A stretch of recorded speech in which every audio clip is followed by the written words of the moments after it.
Polavaram project నుంచి 200 టీఎంసీల గోదావరి జలాలను అక్రమంగా మళ్లించేందుకు ఏపీ ప్రభుత్వం చేస్తున్న ప్రయత్నాలను తక్షణమే నిలిపివేయాలని తెలంగాణ ప్రభుత్వం సుప్రీంకోర్టును ఆశ్రయించింది. ఈ మేరకు తెలంగాణ తరపున senior advocate doctor Abhishek Singhvi వాదనలు వినిపించారు.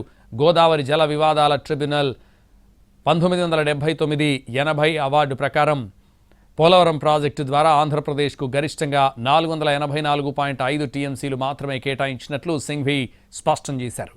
ఇంతకంటే అదనంగా 200 టీఎంసీలను వరద జలాల పేరుతో బనకచెర్ల, నల్లమల సాగర్కు మళ్లించడం పూర్తిగా చట్టవిరుద్ధమని తెలిపారు. ఎలాంటి అనుమతులు లేకుండానే చర్యలు చేపట్టారని వాదించారు. కేంద్ర జల సంఘం, Polavaram project authority, GRMB, KRMB, జలశక్తి మంత్రిత్వ శాఖ వంటి కేంద్ర సంస్థల అనుమతులు లేకుండానే ఏపీ ప్రభుత్వం ఏకపక్షంగా పనులు చేపట్టిందని తెలిపారు Abhishek Singhvi. Detailed project report కూడా తయారు చేయకుండానే ఇతర నదీ పరివాహక రాష్ట్రాల సమ్మతి లేకుండా ఏపీ ప్రభుత్వం అక్రమంగా ముందుకెళ్తోందని వాదించారు.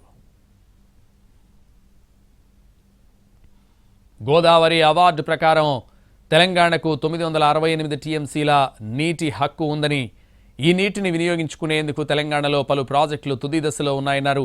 ఏపీ అక్రమ చర్యలు కొనసాగితే తెలంగాణకు శాశ్వతంగా తీరని నష్టం వాటిల్లే ప్రమాదం ఉందని కోర్టు దృష్టికి తీసుకొచ్చారు. దేశంలో అధిక వరద జలాలు అనే భావనను నిర్ణయించే చట్టబద్ధమైన వ్యవస్థ లేనందున ఏపీ చేస్తున్న వాదనలు అసత్యమన్నారు. మహారాష్ట్ర, కర్ణాటక, మధ్యప్రదేశ్, ఒడిశా, ఛత్తీస్గఢ్ వంటి రాష్ట్రాలు కూడా ఏపీ చర్యలపై తీవ్ర అభ్యంతరాలు వ్యక్తం చేశాయని వెల్లడించారు. 2022 మే 18న జరిగిన సమావేశంలో టన్నెల్ విస్తరణ పనులు చేపట్టొద్దని కేంద్ర జలశక్తి శాఖ స్పష్టంగా ఆదేశించినా ఏపీ ప్రభుత్వం వాటిని బేఖాతరు చేస్తోందని ఆరోపించారు. ఒకవేళ వరద జలాలు ఉన్నాయన్న వాదనను అంగీకరించినా వాటిని ఏపీ ప్రభుత్వం ఏకపక్షంగా వినియోగించుకునే హక్కు లేదని, అన్ని నదీ పరివాహక రాష్ట్రాలకు ట్రిబ్యునల్ ద్వారా పంపిణీ చేయాల్సిందేనని తెలిపారు.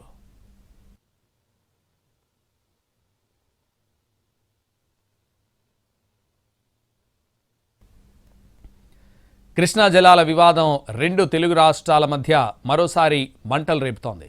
చంద్రబాబుతో రాయలసీమ నీటి తరలింపును ఆపేశామంటూ రేవంత్ రెడ్డి అసెంబ్లీలో ప్రకటించడంతో అప్పటి వరకు తెలంగాణ పార్టీల మధ్య ఉన్న వివాదం తెలుగు రాష్ట్రాల నీటి తగాదాగా మారిపోయింది. వైసీపీ నేతలు, ముఖ్యంగా రాయలసీమ నాయకులు చంద్రబాబు తీరును తప్పుబట్టారు.